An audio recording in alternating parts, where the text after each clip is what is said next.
Good morning, everybody. Welcome to Body, Mind and Soul, where your whole health matters. This is Jemima Godsall and my co-host, beautiful Darcy Marta. Hello, Darcy. Each week we bring different topics surrounding the body, the mind and the soul. Before we get started, there is a disclaimer down below. Please make sure you check it out, just a legal status. And also, more importantly, there is a 988 US number for mental health or suicide prevention if you need anyone to reach out to. You know you're never alone, be it regarding yourself or anybody else you know. And also, I am an ambassador for Theraexpressions Meditation in Casper, Wyoming, where there are 2 mental health matters. Check them out at therapeutic.com. They have some online classes and they're a really great company. I've learned a lot from them.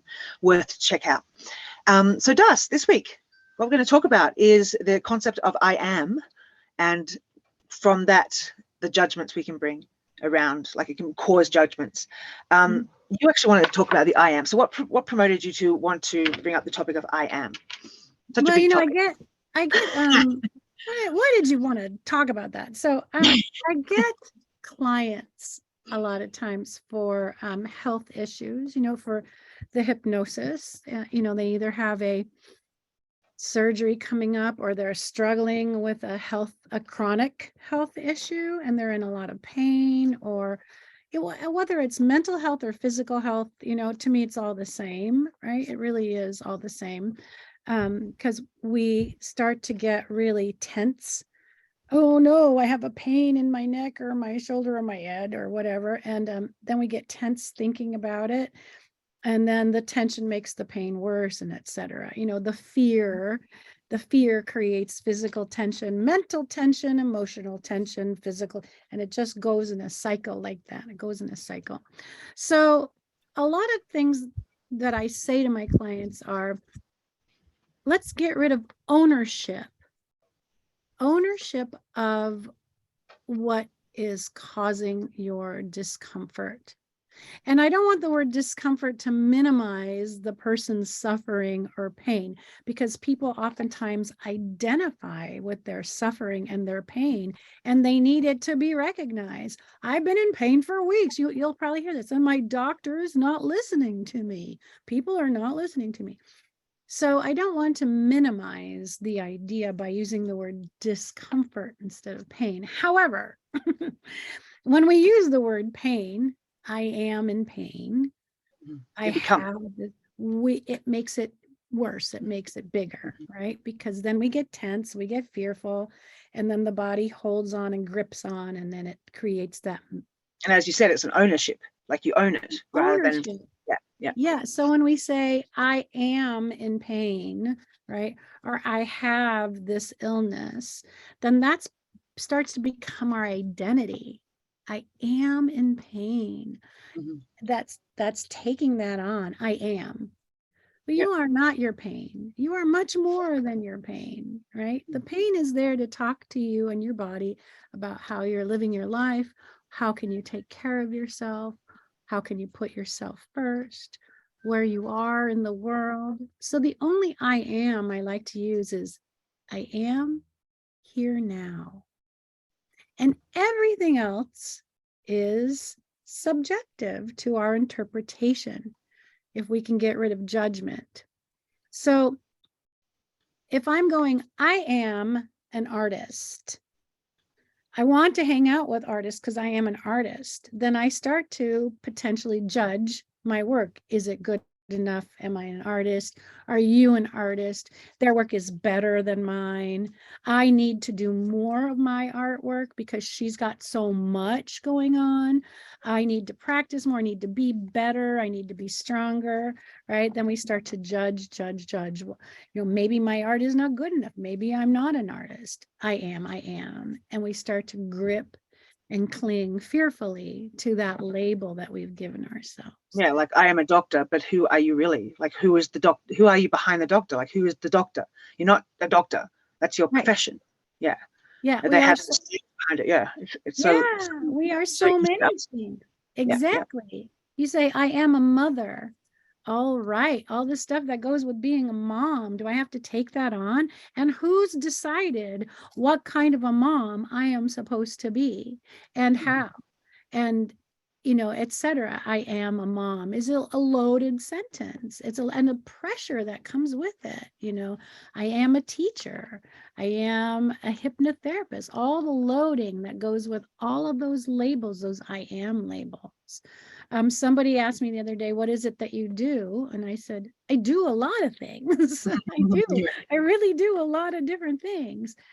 And they said, yeah, but what do you do? I'm like, a lot of different things. I really do a lot of different things. I don't like to say what I do is who I am, because honestly,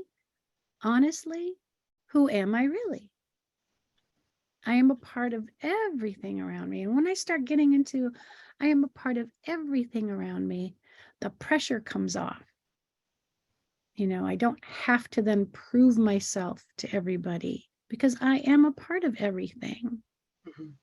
That makes sense? Yeah, completely. Yeah, because I was actually going through a little bit of a crisis the other day, thinking, let me remember it. It was in regards to coming out into this role of breathwork practitioner that I'm doing.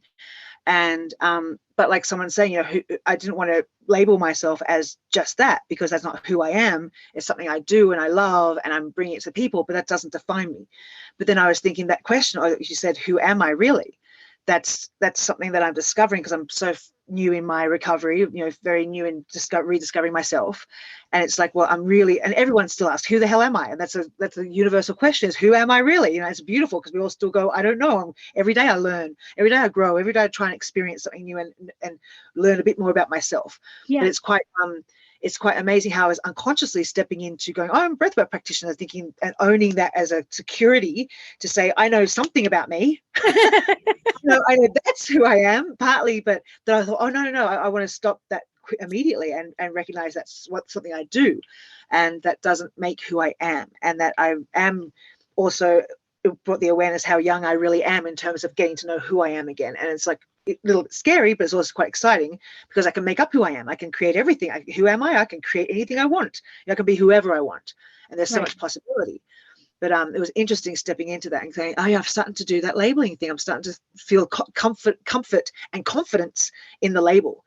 But that's not who I am. I don't go to do breath work 24 hours, 7 days a week. That's not who I am. And my name is Jemima, and I'm a human being. And I do, as you said, I do lots of things. But it's interesting how we step into that role of what we do defines us. Right. And it's not. It shouldn't. And then those judgments come again. You're a doctor, you have the status quo, you're a lawyer, it's the status quo, a breath work, what the hell's that? It's like you got a judgment attached to this label, which then doesn't actually say who you really are anyway. Like, those judgments, the doctor may be a dick, pardon my language, YouTube, and I may be more professional than the doctor or whatever. It may be this whole other thing, but that doesn't matter. Who is the person behind that skill that they have. Right. Very interesting.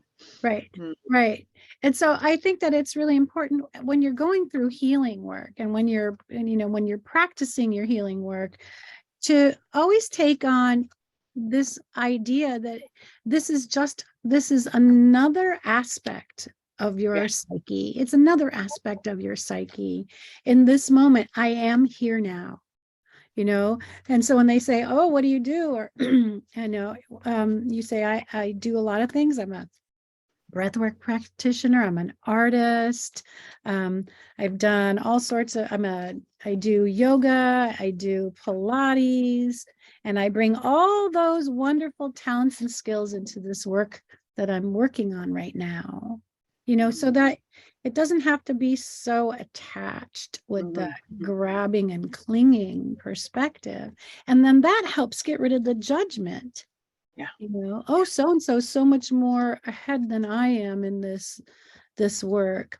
No, they aren't. They are in a different place. You're in a different place. This is where you are right now, bringing all of your talents, all of your skills, all of your life experiences into this moment to support the work that you are doing. I am here now.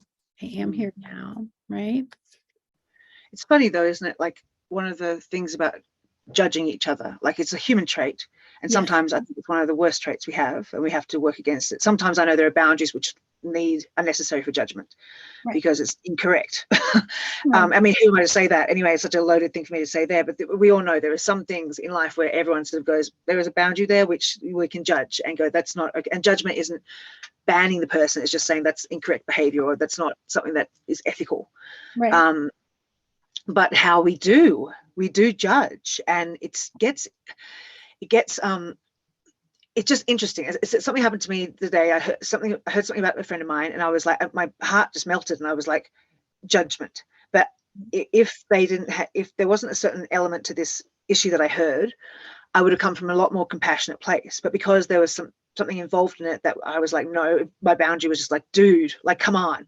Right. I judged so harshly the situation. I didn't really want to hear the other side of the story, because I thought, that shouldn't have been there anyway. And granted, that was pretty much a judgment that I made that a lot of people would make, but it doesn't matter about a lot of people, because it was a very good friend of mine. But I made this human judgment. I thought, wow, is that crazy? I just made a massive judgment. And she's one of my closest, bestest friends for years from Australia. And it made me stop and think, wow, and I didn't want to be that judgmental person. I'm not that judgmental person. But I found it hard to have my heart open and want to know that person's side of the story, because there was a boundary there crossed, which caused me to react so judgmentally. And I guess to a point, that's pretty cool. But on the other hand, judgment still came in, and it's a human error to just point your fingers when you have no idea what the other side of the picture is, no idea what the other side of the story is, why that happened, how that progressed to it, and who dare am I to judge someone else about my boundaries? It's kind of messed up, and I thought, I totally get it. I mean, that's the way we operate. That's also how we stay safe. Yeah, right? You meet somebody, and all your instincts judge them in the first minute that you meet them. I used to teach this in acting classes, right? As you walk in the door, right? You're going for an audition, right? Oh yeah, you walk in the door, and that director and those producers, they judge you in the first half a minute that you're there, whether you're right for the part, whether they like you, they go through it. I had to get a lawyer a couple of years ago, and I interviewed a couple of different lawyers, and so I ended up with this lawyer that I really liked. And she asked me, she goes, what was it that made you choose our office? And first of all, it was how they presented themselves on their online advertisement, but then how they asked their questions, what they did, how they spoke to me, their whole approach to my issue was just astounding. And so that all of that is judgment. All of that is judgment, right? And that's judgment that I needed for survival, for my benefit, right? So so all of that is, so that kind of stuff is very important. When it runs away from us is when we're getting into that sticky place. It's that sticky place of, and you can kind of hear it in the tone in your head, like, she shouldn't do that. He shouldn't do that. Why are they doing that? Something about it. It's like, you can hear like, it's like, well, shut up. How do you know? That's what I felt about myself. I said, Jemima, stop. Like, don't be like, I got my tone go, oh my God. I was like, oh, hang on, this, and it was just weird. And I thought, that's so human. And I don't want to be that person. Number one, I don't want to be that person, which I'm not. But it was just interesting to see how, just as a human trait, it comes up. And that's what we have and be aware and deal with it and go, okay, no, just pull back and do ask what happened and be that compassionate person that you want to be.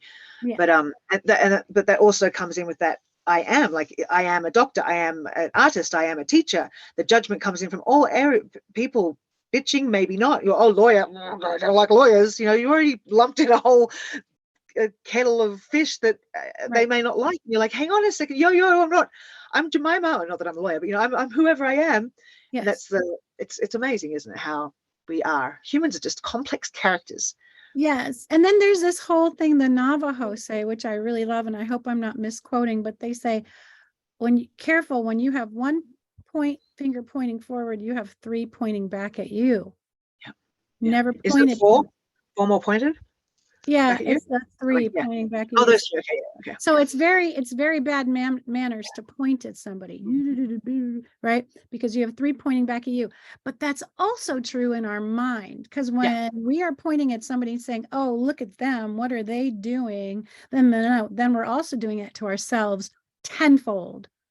well, and then we get very insecure about our own work, and we start trying to puff ourselves up or feeling bad, like I am this and I am not good enough. And even if those words don't go through our head, then our behavior starts to go with that and can go into depression, overeating, and then that kind of behavior that gets us trapped, like smoking, drinking, not sleeping, all those fun behaviors. So Those escape artist behaviors. Yeah, mhm, amazing. I know, that's we're me. incredible. So I am me. I Yeah, am me. I am I am here now. I don't even like to say I am me, because then I have to start understanding me. And I change, I have to say I change. I have different approaches to where I am and who I'm with. If I'm directing a play or if I'm coaching an actor, it's different than when I'm doing hypnosis with somebody, working with a client, or working with children, Of and course. these are all aspects of who I am. They're all me, but in Yeah. each moment, there's a different quality of me that I utilize. And it's not like I'm being manipulative, it's just a No, natural yeah.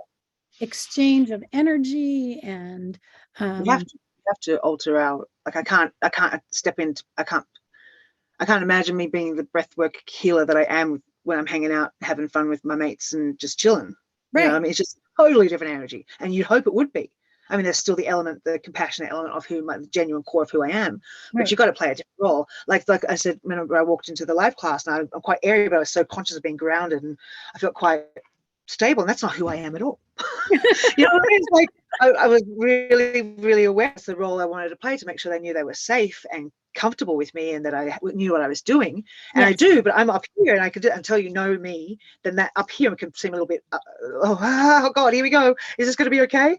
And so it's just the role you have to play. No, sorry, that's wrong words. Take that back, because role you have to play is not, it's not playing, and it's not a role. It's just what the elements of who you have to bring through to satisfy what you're bringing to the healing, or to right, whatever role you're being. yeah, Yeah. exactly. I am here now. That's what makes you a great Pilates instructor. That woohoo energy is what makes you a great Pilates instructor, because you inspire people to get up and go and move their body. And that's a great healing tool. And we all want to be inspired by our Pilates instructor. If you go into a Pilates class and they're going, okay, let's sit down, let's take a deep breath, it's not symbiotic to what the need is at that moment, so you've got to supply with what the need is. If I'm going to work with some children, I have to, this very different. Yeah. Some Yeah. children are quite quiet, some are quite energetic, and you really have to tap into them individually, Yeah.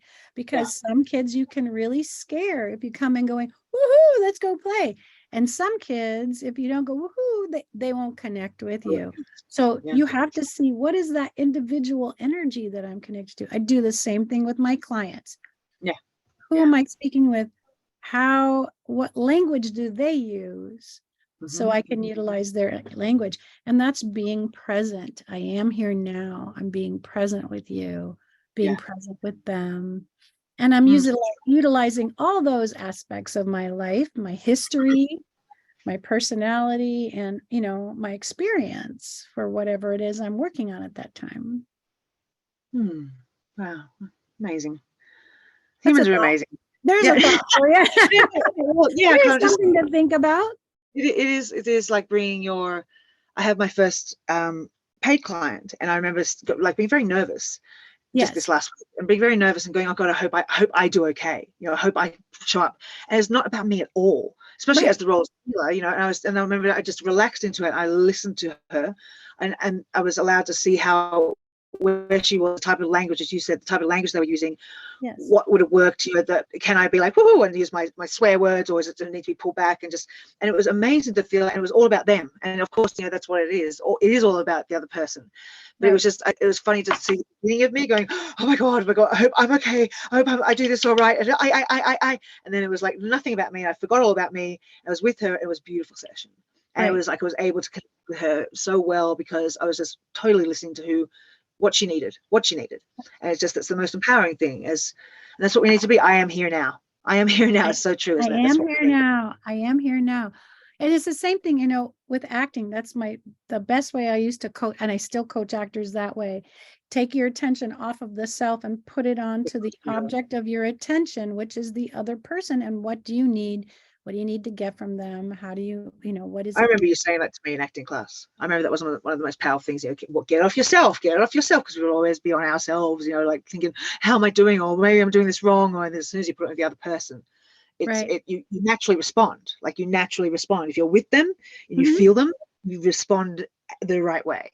Like it in the appropriate way, I should say. And whatever you need from them, right? Whatever you need, you can't figure out what you need from them if you're not listening to them. You can't be present with it, right? It's really good. So for healing work, listening to yourself, your own words about this I am principle, and saying I am here now, just I am here now, and that gives you that presence to be doing what you're doing in that moment, as opposed to all the layers on top of it. No, I'm supposed to be super mom, super teacher, super well, I can't. So Darcy, I mean, that's thank you for that topic. That's beautiful. I am here now. So everyone take that away, and don't worry about the labels. Just relax. You are so many things. What did you do? Did the card jump out for us, Darcy? Because I mean, I'm sure it did. 2 cards, and I know for one's definitely for me, because I'm really overtired today. So I got, of course, rest and rejuvenate. What a beautiful card! My goodness, what cards are these? That's gorgeous. Oh, these are the Psychic Tarot deck. Really? I haven't seen that card before. Haven't seen that one. The card. So I know this was speaking to me as I was pulling the card. So that one fell out. Rest and rejuvenate, because I really need to do that this weekend. You sure do. Yes. And I still need to do work at the same time. So I'm going to have to try to make those 2 things go together nicely. And I also pulled it came with it, sacral chakra. So let's read about sacral chakra and put these 2 things together with our discussion. So sacral chakra, it's the color orange, the sound bomb. Huh? Yeah, right? There it is. Element is water. It's the glands, the testicles, the ovaries, and the keywords of I want. Interesting. Okay. I want. Yeah. So let's see what kind of information we're being given here with this.